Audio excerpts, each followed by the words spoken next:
독일 판제와 스테버그 박사가 쓴 논문에 이러한 이야기가 나옵니다. 비용 요소의 두려움이라고 하는 그런 이야기를 하고 있습니다. 독일인들이 두려움으로 지출하는 비용이 1년에 약 80조 원이 넘는다라고 하는 것입니다.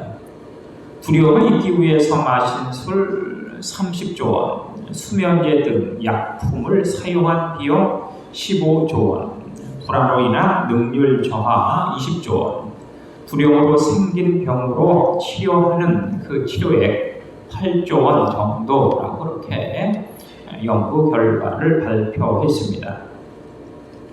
샌프란시스코 명물인 금몽교가 건설될 당시 숙련된 노동자들임에도 불구하고 두려움으로 발을 헛디뎌 떨어져 죽는 사고가 비일비재하게 일어났습니다.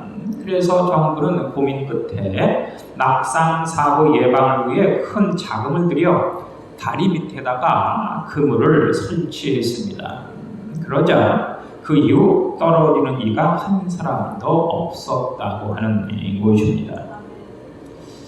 우리는 두려움을 갖고 있습니다. 험한 이 세상을 살아가다 보니까 두려움 가운데 빠질 때가 너무나도 많이 있습니다. 그래서 하나님께서는 두려워 말아라, 두려워 말라, 두려워하지 마 이렇게 반복해서 말씀하고 있는데 성경에서 두려워하지 말아라라고 하는 말이 365번 그렇게 반복해서 나오고 있습니다. 매일매일 하나님께서 우리에게 말씀하신 것이죠. 두려워하지 말라고. 하나님께서는 아브라함이 북방 4개국 연합군의 재침을 두려워했을 때 두려워하지 말아라. 나는 너의 방패여 너의 직이 큰 상급이다. 이렇게 말씀을 하셨습니다. 모세를 이어 새롭게 인도자가 된 여호수아에게 내가 네게 명령한 것이 아니냐. 너는 마음을 강하게 하고 담대히 하라. 두려워하지 말며 놀라지 말아라. 나 너의 하나님 여호와가 네가 어디로 가든지 늘 언제나 항상 함께할 것이라 이렇게 약속하여 주셨습니다. 이사야 41장 10절 두려워하지 말아라. 내가 너와 함께합니다. 놀라지 말아라. 나는 너의 아버지 하나님이 아니냐. 내가 너를 굳세게 하리라. 내가 너를 도와주리라. 나의 의로운 오른손으로 너를 확 붙들리라. 이렇게 선포하시는 모습도 우리가 듣습니다. 개통이란 말이 있지 않습니까? 개통, 뚫어서 단절된 것을 연결시켜 소통이 가능케 한 것, 이것이 바로 개통이죠. 도로, 전화, 국가간 수교 등의 개통을 통해 우리가 얻는 유익은 어마어마합니다. 우리나라가 고속도로 개통으로 경제 성장을 이루고 한중 수교로 무역 대국의 반열에 올라서게 되었습니다. 무엇보다 우리 인생과 인류 역사상 가장 중요한 개통이 있는데 그것은 하나님과 우리 사이의 영적인 개통인 예수님께서 십자가로 말미암아 하나님께로 가는 길을 우리에게 뚫어 주신 것입니다.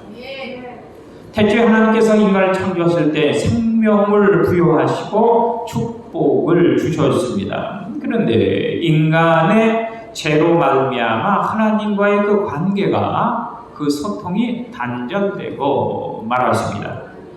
결국 모든 인간이 하나님부터 생명과 축복을 얻지 못하는 단절된 비참한 신세가 되고 말았다라고 하는 이야기입니다.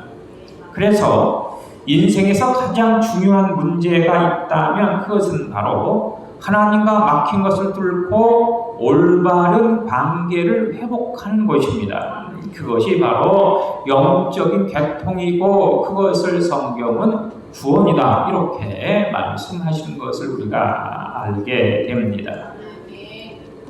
히브리서 기자는 예수님이 완전한 대제사장으로 휘장을 지나 지성소로 들어가셨다 이렇게 증거하고 있지 않습니까?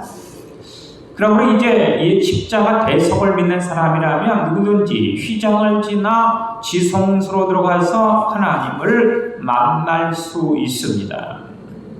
이렇게 해서 하나님과 우리 사이에 새로운 길이 개통된 것입니다. 예수의 십자가에 달려 돌아가실 때 성소와 지성소를 가로막고 있던 휘장이 위로부터 아래로 찢어졌죠. 바로 개통된 것입니다. 우리와 하나님의 사이가 개통되었다, 길이 열렸다라고 하는 것이죠.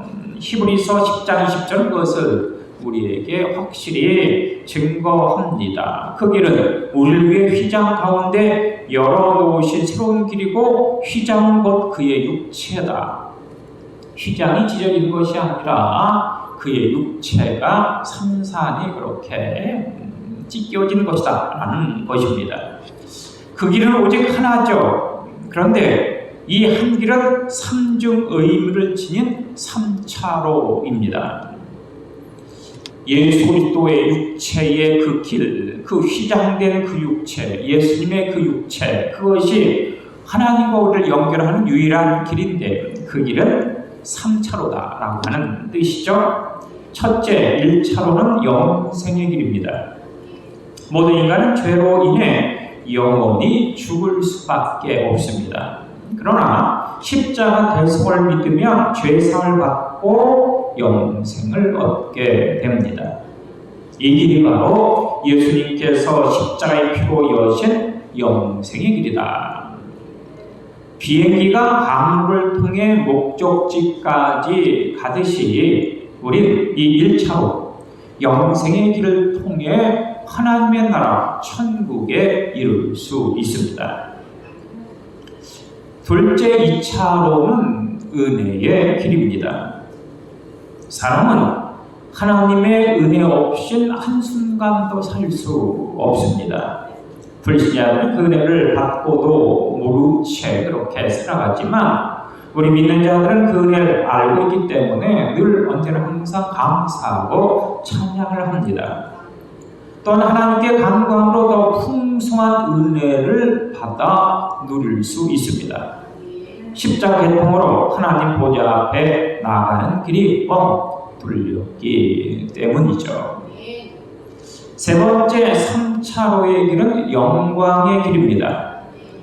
하나님의 자녀들은 십자가 개통으로 펼쳐진 영광된 길로 나아갈 수 있습니다. 특별히 하나님의 말씀에 순종하고 사명에 헌신하는 삶을 산다면 더 큰 영광을 얻을 수 있습니다. 스데반 집사 순교하는 순간 그 길을 통해 천국의 영광을 그가 맛볼 수 있었지 않습니까? 예수님께서 예수님의 보좌에서 일어나 두 팔을 벌리고 스데반아 나에게 오라라고 하는 아름다운 그 영광의 장면을 목도할 수 있었습니다. 하나님과 막혀 있으면 인간이 아무리 애쓰고 힘쓰고 노력해도 결국 사망의 길, 고통의 길, 그리고 수치의 길로 나아갈 수밖에 없습니다. 오직 예수님이 십자가 대속으로 개통하신 영원한 길만이 인생을 복되게 하고 아름답게 하고 진정한 행복의 삶을 누리게 하는 것입니다. 그러므로 오직 이 길로 모든 사람들이, 내가 아는 지인들이, 나의 가족들이, 나의 친족들이 이 길로 나아갈 수 있도록 십자가의 복음을 전해서 이 길을 그들에게도 개통시켜야 하지 않겠습니까? 물론 하나님께서는 당신 백성들 모두에게 기회를 주십니다. 그런데 하나님의 백성으로 기회를 얻어 복된 자로 거듭난 이가 있는가 하면 그렇지 못한 이들이 있습니다. 기회를 잡는 이가 있는가 하면 그 기회를 놓치는 이가 있다. 하나님은 불순종의 사울을 버리시고 새로운 왕을 세우시지 않습니까? 그 새로운 왕의 대상이 이새의 아들들 중에서 있다라고 말씀하셨고, 사무엘이 그래서 이새의 아들들 중에서 새로운 왕을 선택하는데 그 선택의 기준, 용모라든가 외모가 아니었죠. 중심이었습니다. 이새의 아들 7명을 모두 모았는데 마음에 드는 사람이 하나도 없었습니다. 그래서 사무엘이 이새에게 물었죠. 다른 아들이 또 없느냐라고 그렇게 물었습니다. 이때 이새는 이렇게 대답을 합니다. 선지자님, 있기는 있는데 그 아이는 지금 들에서 양이나 치고 있는 그러한 상태이기 때문에 그에게는 전혀 자격이 없습니다. 이렇게 잘라 말하는 것입니다. 하지만 사무엘은 그 아들을 데려와라 라고 그렇게 명령했고, 이 다윗을 데려왔을 때 사무엘이 보니까 그 빛이 붉고 눈이 빼어났고 얼굴이 아름다웠다, 이렇게 성경은 증언을 합니다. 그렇다면 다윗은 과연 어떠한 중심을 가지고 있기 때문에 하나님께서 이 다윗을 선택하고 마음에 든다라고 말씀하셨던 것일까? 사실 이 어린 다윗, 그는 양떼를 지키기 위해서 끊임없이 물맷돌 던지는 연습을 해왔습니다. 그는 목표물을 정확하게 명중시킬 수 있을 때까지 훈련하고 연당하였던 것입니다. 그런데 이것이 다윗 혼자 훈련하고 연습하고 연단하는 그런 것이 아니라 이 모습을 지켜본 이가 있었으니 그가 바로 하나님이셨다. 하나님께서는 이 다윗의 모습을 지켜보셨는데 이 장면을 가지고 하나님께서 내가 중심을 보는 거다, 이렇게 말씀을 하시고 있습니다. 맡겨진 아버지의 양을 지키려고 최고의 열정과 강한 책임감을 가지고 연습하고 훈련하는 이 다윗의 모습, 이 다윗의 모습을 보면서 나는 중심을 보는 여호와 하나님인데 나는 다윗의 중심을 보았다, 이렇게 말씀을 하셨던 것입니다. 이 다윗이 아버지의 심부름으로 전쟁터에 나갔을 때 이스라엘 모든 군대는 위기에 빠져 있었습니다. 골리앗의 위세에 눌려 도망하고 숨어서 벌벌 떨었습니다. 우리가 사무엘상 17장을 읽어야 되는데 아까 하를 읽었습니다. 본문은 사무엘상 17장입니다. 모두가 이 골리앗 3m가 넘는 블레셋 장수의 기세에 눌려서 벌벌 떨고 두려워하고 있었죠. 그런데 이 골리앗이 만군의 여호와 하나님을 모욕하고 욕되게 하고 그를 조롱하는 이 이방의 장군 골리앗을 보면서 다윗은 분개합니다. 치를 떨죠. 어찌 이방인 저자가 우리의 만군의 여호와 하나님을 향하여 조롱하고 욕되게 하는가? 이렇게 그는 분개하면서 그 기회를 놓치지 않았습니다. 그래서 형들의 만류에도 불구하고 사울 앞에 나가 내가 저 못된 무례한 이방인 장군 골리앗과 싸우겠습니다, 이렇게 큰 소리를 쳤던 것이죠. 그런데 사울이 보니까 이 다윗 너무나도 실망스러운 모습이 아닐 수 없었습니다. 적어도 3m가 넘는 그 골리앗 장군과 싸우려면 그에 못지않은 체격이 갖추어져야 할 것이고 몸도 뭔가 단련되어 있어야 할 것이고 무술도 할 줄 있어야 할 것 같은데 다윗은 나이도 어리고 체격도 왜소하고 무술은커녕 무기도 제대로 다루지 못하는 자신이 내어준 갑옷조차 소화하지 못하는 그러한 참으로 어린 애순이에 불과했기 때문에 이 사울은 다윗의 모습을 보면서 낙심하는 것이죠. 하지만 다윗은 이 사울을 향하여 소리칩니다. 하나님께서 나를 사자의 발톱과 곰의 발톱에서 건져내셨습니다. 나를 이 블레셋 사람의 손에서도 건져내시지 않을까요? 하나님의 나를 지켜주실 것이니 나와 함께 할 것이니 내가 능히 저 엄청난 거구의 골리앗을 내가 이길 수 있습니다. 이렇게 담대하게 말하면서 전장으로 뛰어나갑니다. 결국 어떻게 되었습니까? 이 소년 어린 다윗은 엄청난 장군 골리앗을 쓰러뜨리고 블레셋을 쳐 크게 대승리를 이루고 마는 것입니다.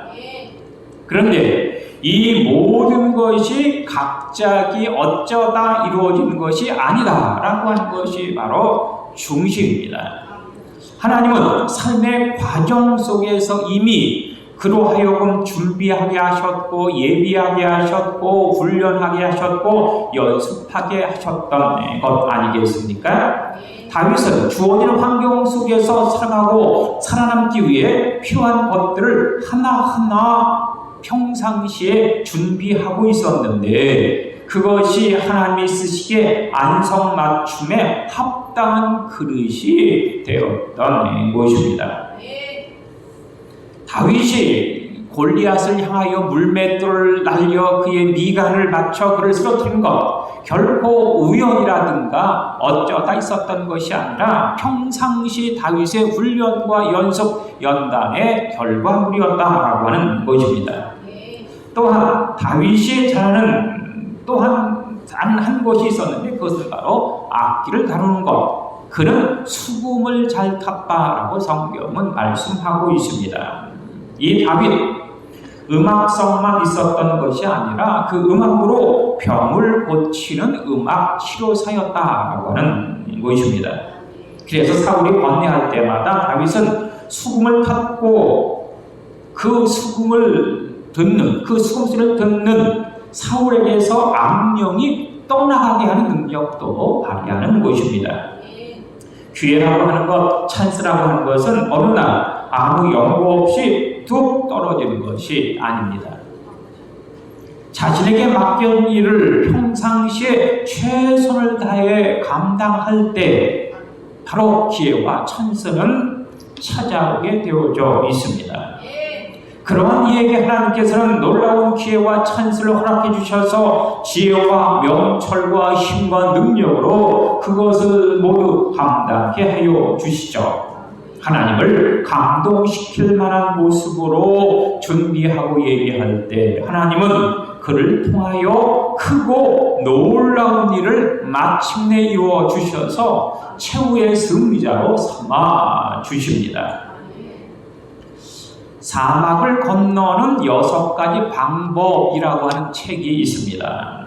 저자는 인생의 사막을 여행하는 6가지 지혜를 하나하나 소개하고 있는데 그 중에 모래에 빠지면 타이어에서 바람을 빼라 라고 하는 것이 있습니다. 차를 타고 사라 사막을 횡단하다 보면 가끔 푸슈푸슈로 인해서 큰 곤욕을 치른다고 하는 것입니다. 푸슈푸슈, 아주 부드러운 가루 모래로 사막 운전자들에게는 악몽 같은 존재가 바로 이 고운 모래 푸슈푸슈입니다. 여기에 이 고운 모래에 자동차 바퀴가 빠지게 되어지면 자동차는 오도가지 못하고 그 사막에 갇히고 마는 것입니다. 그런데 이때 필요한 지혜가 하나 있습니다. 이곳으로부터 빠져나올 수 있는 방법이 하나 있습니다. 그것이 무엇이냐 하면 타이어에 바람을 빼는 것입니다. 타이어에 바람을 빼면, 공기를 빼면 타이어 표면이 넓어져서 결국 모래 늪에서 벗어날 수 있다라고 하는 사실이죠. 차의 높이를 낮추는 것, 그것이 바로 모래 위로 올라서는 통로다라는 뜻입니다. 우리가 인생의 사막을 횡단할 때도 자신있게 달리던 탄탄하게 달리던 그 여정이 모래 늪에 빠져 난관과 고난과 역경에 봉착할 때가 있지 않습니까? 야곱은 인생의 고난을 맞아 야곱 강가에서 밤새도록 기도했습니다. 천사와 씨름하였습니다. 그러면서 잘못된 자아와 교만의 공기를 몽땅 빼버립니다. 자신이 낮아질 때, 자신을 비울 때 비로소 그 수렁에서 그 늪에서 벗어나 모래 위로 올라와 앞으로 힘차게 전진해 나갈 수가 있는 것입니다.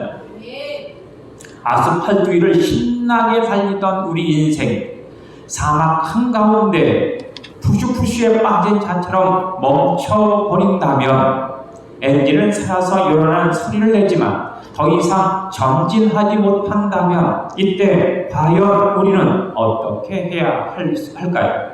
어떻게 해야 이 늪과 수렁을 빠져나올 수 있을까요?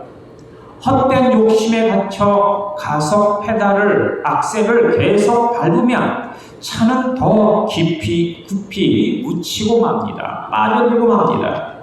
하지만 이때 가속 페달을 밟는 것이 아니라 타이어에서 공기를 빼는 것, 이것이 바로 우선이다. 그래야 정체의 늪에서 벗어나 다시금 힘차게 속도를 내 앞으로 전진할 수 있습니다. 인생의 문제 혹은 삶의 문제, 그 문제를 푸는 것은 바로 시각에 있습니다. 인생 문제는 곧 시각의 문제다. 뭘 보며 누굴 보며 어떻게 보느냐라고 하는 것에 따라 인생이 하늘로 올라갈 수도 있고 지옥으로 처박힐 수도 있는 것이죠. 두 사람이 감옥에서 함께 수감 생활을 하고 있었습니다. 한 사람은 창문 너머 진흙탕을 바라보며 원망, 불평, 욕을 하며 살았습니다. 그러다 그 사람이 감옥에서 풀려났을 때 그는 정신병동으로 갈 수밖에 없었습니다. 그런데 또 한 사람은 창문 너머로 하늘을 바라보며 별을 바라보며 달을 바라보며 태양을 바라보며 시를 썼습니다. 그리고 이 사람은 감옥에서 나온 후 자신이 쓴 시집을 들고 출판사로 가서 시집을 출판했고 그 시집이 베스트셀러가 되어서 큰 돈을 벌었다라는 이야기입니다.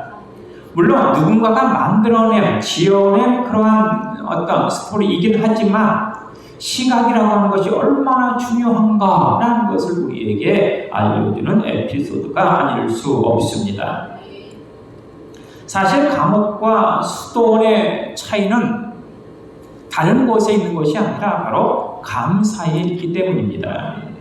감옥에 있는 이나 수도원에 있는 이나 갇혀있기는 마찬가지인데 그 차이가 과연 무엇일까? 감옥에 있는 이들은 원망과 남을 탓하며 욕하고 저주하고 살아가지만 수도원에 있는 이들은 감사하고 찬양하고 말씀을 사모하고 기도하면서 살아가지 않습니까?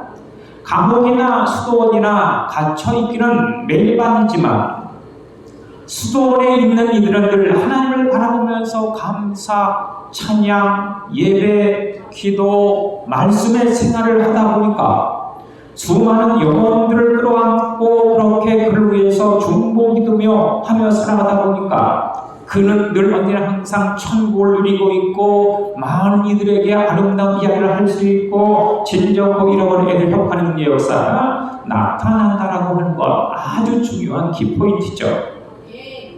우리가 본다고 해서 다 보는 것은 아닙니다. 우리는 관심을 가진 만큼만 볼 수 있기 때문입니다. 또한 우리는 아는 것만큼만 볼 수 있습니다. 경험하는 것만큼만 볼 수 있습니다. 여인이 결혼해서 아이를 갖기 전까지는 어린아이 용품이 눈에 들어오지 않습니다. 텔레비전, 신문, 잡지에서 나오는 어린 아기들의 기저귀 광고가 눈에 잘 들어오지 않습니다. 우리 혜림 씨가 이렇게 와 있지만 아이를 낳기 전에는 기저귀 광고를 하든지 이유식 광고를 하든지 우유 광고를 하든지 전혀 눈에 들어오질 않습니다. 그런데 아이를 잉태하고 아이를 키우면서 기저귀 광고가, 이유식 광고가, 어린아이 용품과 장난감들이 눈에 들어오기 시작을 하는 것입니다. 왜? 새로운 관심이 생겼기 때문입니다. 새로운 대상이 생겼기 때문입니다. 나에게 새로운 존재가 생겼기 때문에 그를 향한 그 사랑과 그 모든 마음이 바로 이러한 관심을 유출해내는 그런 계기가 된다라고 하는 것 아주 중요하죠. 누구나 보면서 살고 있지만은 잘 본다고 하는 것, 깊이 본다고 하는 것, 그리고 전체를 본다라고 하는 것, 그것은 결코 쉬운 것이 아닙니다. 특별히 남이 잘 보지 못하는 것을 본다라고 하는 것, 어찌 쉬운 일이겠습니까? 그래서 여기에 필요한 것이 있는데 그것이 바로 통찰력이라고 하는 것입니다. 우리에게는 통찰력이 필요합니다. 남이 잘 보지 못하는 것을 보는 것, 그것을 통찰력이다 이렇게 이야기를 합니다. 통찰이라고 하는 단어, 불의로부터 본다라는 뜻입니다. 문제에 직면할 때 문제가 아니라 그 문제의 불의를 보는 것, 이것이 바로 통찰이죠. 즉 문제의 원인, 근거를 살피는 것, 즉 통찰력이라고 하는 것은 깊이 보는 것입니다. 근원을 보는 것입니다. 뿌리를 보는 것입니다. 다시 보는 것이죠. 그래서 통찰력을 키우기 위해서는 주의 깊게 관찰하는 세심한 훈련과 연습이 있어야 합니다.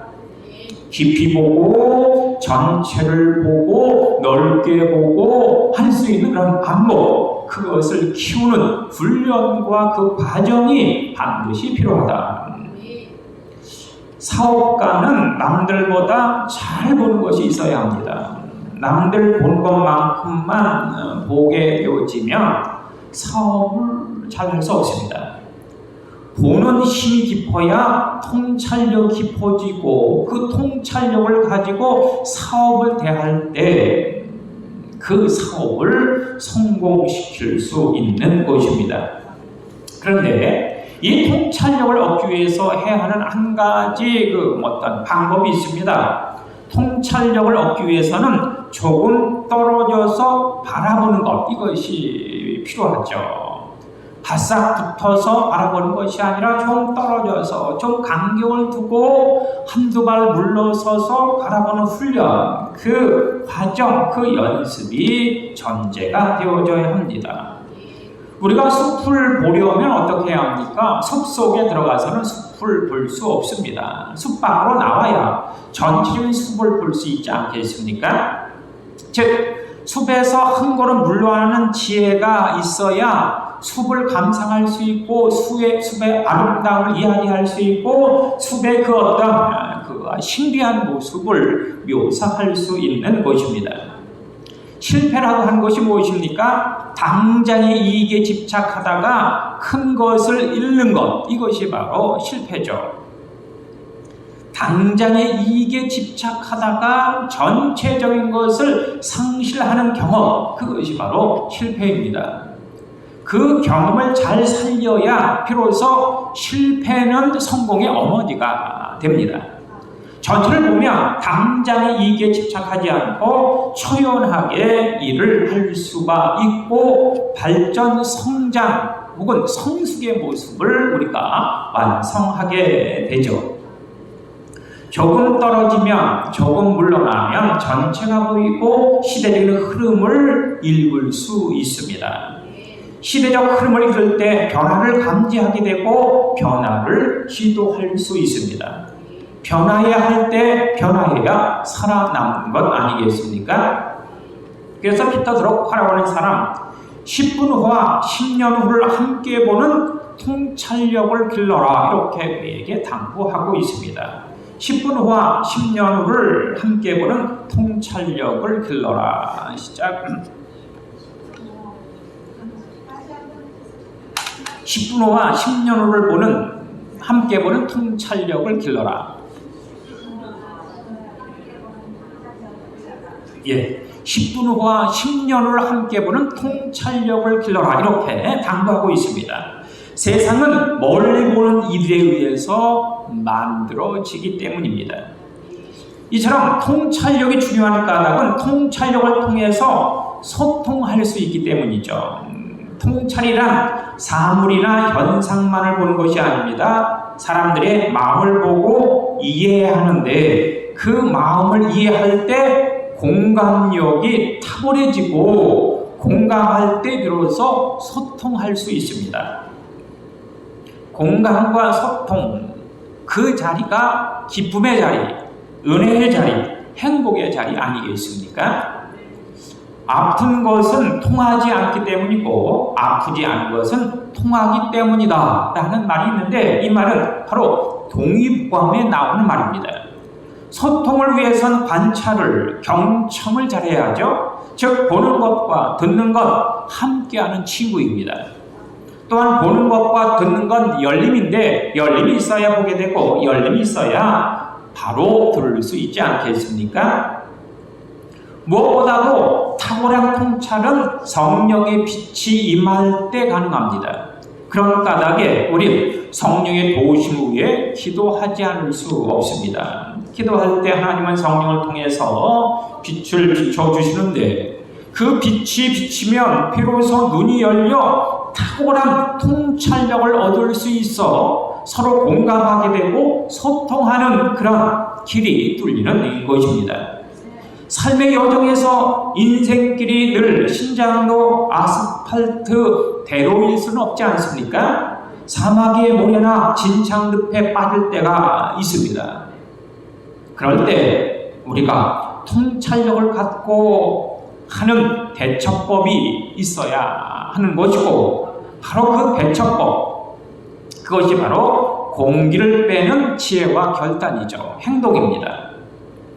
그런데 이렇게 공기를 뺀다라고 하는 것 말처럼 쉬운 것이 아닙니다. 왜냐하면 공기를 뺀다라고 하는 것은 나를 비우는 것이고 나를 낮추는 것이고 겸손히 엎드리는 것이기 때문에 그 일이 쉽지 않다라고 하는 것입니다. 너희는 이 마음을 품으라 곧 그리스도 예수의 마음이 그는 근거하니까 본체시나 하나님의 동tem을 취할 것으로 여기지 아니하시고 오히려 자기를 비워 종의 형체를 가져 사람들과 같이 되었고 사람의 모래 나타나서 자기를 낮추어 죽게 복종하시고 십자가에 죽으심이라. 하나님이 사형수가 되어서 십자가에 처형되어 있습니다.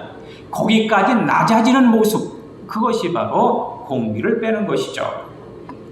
낮아지심의 표상이 예수님입니다. 높은 자리에 있던 사람도 그리스도인이 되려면 예수님 발 아래로 내려와 엎드려야 합니다. 많이 가진 자라도 내려오고 겸손히 예수님 앞에 엎드려야 하는 것입니다. 바울은 그런 예수의 마음을 소유해라. 너희는 이 마음을 품어라. 곧 그리스도 예수의 마음, 하나님이 십자가에 못 박혀 처형되는 그 낮아짐의 마음을 품어라. 이렇게 목이 터져라 울부짖으며 우리에게 당부하는 것입니다. 그것이 바로 모래늪에 빠졌을 때 공기를 빼는 것입니다. 자기를 낮추는 것, 겸손해지는 것, 그래야만이 그 인생 늪과 수렁에서 빠져나올 수 있습니다. 모쪼록 낮아진 예수의 마음으로 타인의 공기를 빼어내 나 자신을 낮추고 또 낮추어서 모래 같은 인생 늪에서 그 수렁에서 빠져나와 아름다운 애들을 향해 하나님 나라를 향해 전진하고 뛰어 달려가는 능력 충만하게 나타나기를 간절히 주님으로 축원합니다. 기도하시겠습니다. 주님 감사합니다. 우리 사는 모든 진영 가족들 기억해 주시고 낮아진 예수님의 마음으로 타유의 공기를 빼내어 더욱더 겸손히 나를 낮추어 모래 같은 인생의 늪과 수렁에서 빠져나와 하나님의 나라와 이를 향하여 뛰어가고 달려와 전진하는 능력 부어주시고 이끌어주시고 인도하여 주옵소서. 예수님 이름으로 기도합니다. 아멘.